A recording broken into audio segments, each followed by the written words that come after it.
우리 친구들, 오늘 밤은 아주 특별한 분의 이야기를 들려줄게요. 지금 우리가 사용하는 한글을 만들어주신 세종대왕님의 이야기예요.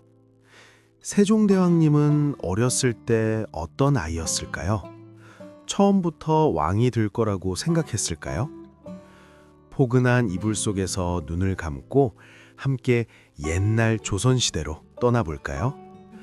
꿀꿈동화가 들려주는 따뜻한 이야기 속으로 출발! 백성을 사랑한 세종대왕. 아주 오래전, 600년도 더 된 옛날이야. 서울 한복판 경복궁이라는 아름다운 궁궐에는 한 특별한 왕자가 살고 있었어요. 왕자의 이름은 충령이었답니다. 엄마, 저기 저 새는 어떻게 하늘을 날 수 있어요? 충령아, 넌 정말 궁금한 게 많구나. 충령 왕자는 다른 왕자들과 조금 달랐어요. 다른 형제들은 밖에 나가 활쏘기를 하거나 말타기를 좋아했지만 충령은 방 안에서 조용히 책을 읽는 걸 더 좋아했거든요. 슥, 슥, 붓으로 글씨 쓰는 소리가 들렸어요. 왜 하늘에는 별이 있을까? 사람들은 왜 서로 다른 말을 할까? 충령은 책을 읽으면서 항상 왜, 어떻게를 생각했어요. 궁금한 게 생기면 선생님께 물어보고 또 물어봤죠. 충령 왕자님, 오늘은 이만 쉬셔야 합니다. 너무 늦었어요. 조금만 더요, 선생님. 이 책이 너무 재미있어요. 밤이 깊어도 충령의 방에만 불이 환하게 켜져 있었어요. 어느 날 충령은 궁궐 밖을 몰래 나가봤어요. 그곳에서 본 것은 힘들게 일하는 백성들의 모습이었죠. 저 할머니는 왜 허리가 아파 보이실까? 아저씨는 왜 땀을 많이 흘리고 계실까? 충령은 그날 밤 일기장에 이렇게 썼어요. 나중에 크면 저 사람들을 도와주고 싶어. 충령에게는 두 형이 있었어요. 큰형과 둘째 형이요.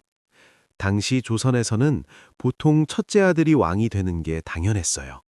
그래서 충령은 생각했죠. 나는 왕이 되지 않을 거야. 하지만 괜찮아. 충령은 왕이 되고 싶어서가 아니라 그저 백성들을 돕고 싶어서 열심히 공부했어요.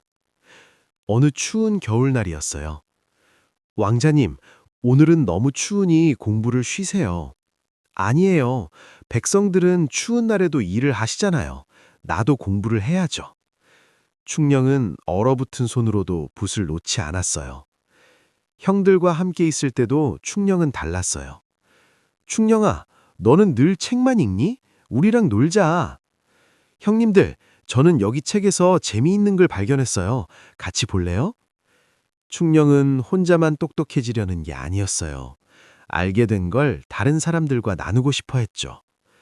그렇게 시간이 흘렀어요. 충령은 점점 자라서 멋진 청년이 되었답니다. 키도 크고 마음도 따뜻하고 무엇보다 백성을 사랑하는 마음이 가득한 왕자가 되었어요. 그러던 어느 날 충령은 드디어 조선의 왕이 되었답니다. 그때부터 사람들은 충령을 세종대왕이라고 불렀답니다.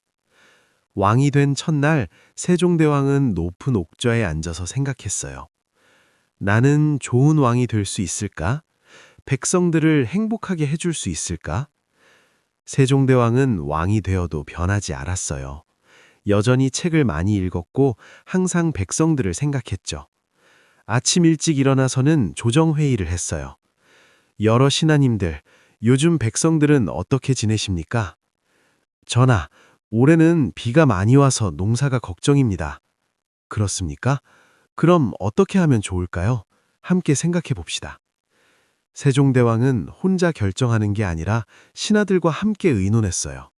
모두의 지혜를 모으면 더 좋은 답을 찾을 수 있다고 믿었거든요. 밤이 되면 세종대왕은 궁궐 안을 걸으며 별을 보았어요. 저 별들을 보면 계절을 알 수 있지 않을까? 농사에 도움이 되지 않을까? 세종대왕의 머릿속은 항상 백성들 생각으로 가득했답니다. 어느 날 세종대왕은 아주 슬픈 소식을 들었어요. 한 할머니가 억울한 일을 당했는데 글을 몰라서 그 사실을 말할 수가 없었던 거예요. 전하, 할머니는 글을 몰라서 자신의 이야기를 쓸 수가 없었습니다. 세종대왕은 그 말을 듣고 깊은 한숨을 쉬었어요. 글을 모르면 억울해도 말할 수 없다니, 이건 잘못된 일이야. 그날 밤 세종대왕은 궁궐 밖을 몰래 나가 백성들의 생활을 직접 보았어요. 한 아버지가 아들에게 말했어요. 아들아, 미안하구나. 아버지가 글을 몰라서 내 이름도 써줄 수가 없네. 괜찮아요, 아버지. 이름이 뭐 중요해요. 하지만 아이의 눈에는 슬픔이 가득했어요. 세종대왕은 가슴이 아팠어요. 당시 조선에서는 한자라는 중국 글자를 사용했거든요. 한자는 너무 어려워서 공부를 오래 한 양반들만 쓸 수 있었어요. 다음 날 아침 세종대왕은 신하들을 불렀어요. 나는 우리 백성 모두가 쓸 수 있는 쉬운 글자를 만들고 싶소. 전하, 그것은 안 됩니다. 백성들에게 글이 왜 필요합니까? 한자만 있으면 충분합니다. 하지만 세종대왕은 포기하지 않았어요. 아니요, 글은 모든 사람의 것이어야 하오. 양반만의 것이 아니라 백성 모두가 자신의 생각을 표현할 수 있어야 하오. 세종대왕의 눈빛은 단단했어요. 그날부터 세종대왕은 몰래 새로운 글자를 만들기 시작했어요. 밤이 되면 신뢰하는 신하 몇 명과 함께 조용히 모였지요. 자, 이 글자를 보시오. 기억은 혀가 목구멍을 막는 모양이요. 오, 정말 신기합니다, 전하. 세종대왕은 사람이 말할 때 입과 혀가 어떻게 움직이는지 자세히 관찰했어요. 아는 하늘과 땅과 사람을 뜻한단다. 글자 하나하나에 깊은 의미를 담았어요. 한여름 더운 날에도 한겨울 추운 날에도 세종대왕은 연구를 멈추지 않았어요. 전하, 건강이 좋지 않으십니다. 쉬셔야 합니다. 아니요. 백성들은 매일 힘들게 일하는데 나만 쉴 수는 없소. 3년, 5년, 긴 시간이 흘렀어요. 드디어 다 됐소. 백성들이 쉽게 배울 수 있는 글자가 완성됐소. 세종대왕의 얼굴에 환한 미소가 번졌어요. 그 글자의 이름은 훈민정음, 우리가 지금 쓰는 한글이었어요. 이제 백성들도 자기 이름을 쓸 수 있고 자신의 생각을 표현할 수 있을 거요. 하지만 문제가 있었어요. 많은 신하들이 여전히 반대했거든요. 전하, 새로운 글자는 위험합니다. 백성들이 글을 알게 되면 문제가 생깁니다. 세종대왕은 슬펐지만 화내지 않았어요. 대신 차분하게 말했죠. 여러분, 생각해 보시오. 글을 아는 백성이 많아지면 우리나라는 더 강해질 것이요. 백성이 행복하면 나라도 행복해지는 법이요. 하지만 전하, 나는 믿소. 백성들이 글을 알게 되면 세상은 더 따뜻해질 것이라고. 세종대왕의 목소리는 조용했지만 힘이 있었어요. 결국 1446년 훈민정음이 세상에 발표되었답니다. 백성들은 너무너무 기뻐했어요. 이제 우리도 글을 쓸 수 있다. 내 이름을 직접 쓸 수 있어. 세종대왕은 한글만 만든 게 아니에요. 백성들을 위해 정말 많은 일을 했답니다. 비가 얼마나 오는지 재는 도구를 만들면 어떨까? 세종대왕은 츠구기라는 도구를 만들었어요. 비가 얼마나 왔는지 재서 농사에 도움을 줬지요. 백성들이 정확한 시간을 알 수 있게 해주자. 앙부일구라는 해시계와 작용루라는 물시계를 만들었어요. 백성들이 아플 때 쉽게 치료받을 수 있게 해주자. 의학책을 만들어서 많은 사람들을 도왔어요. 세종대왕은 음악도 사랑했어요. 아름다운 궁중음악을 만들고 악기도 개선했지요. 별을 관측하는 천문학도 발전시켰어요. 모든 일의 이유는 단 하나였어요.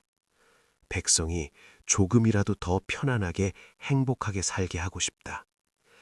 세종대왕은 나이가 들면서 눈도 많이 아프고 몸도 많이 아팠어요. 그렇게 많이 공부하고 밤 늦게까지 일했으니까요. 전하, 이제 좀 쉬셔야 합니다. 아니요, 아직 할 일이 많소. 백성들을 위해.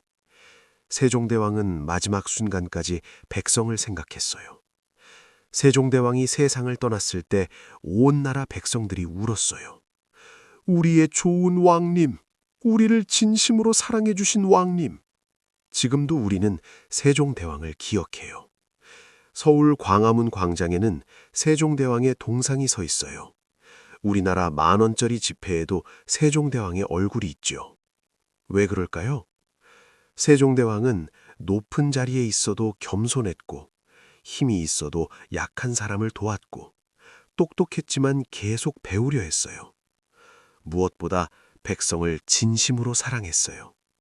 그래서 우리는 세종대왕을 대왕 중에서도 가장 위대한 왕으로 기억하는 거랍니다. 우리 친구들, 세종대왕 이야기 어땠나요? 세종대왕은 왕이 되기 위해 공부한 게 아니라 다른 사람을 돕기 위해 공부했어요.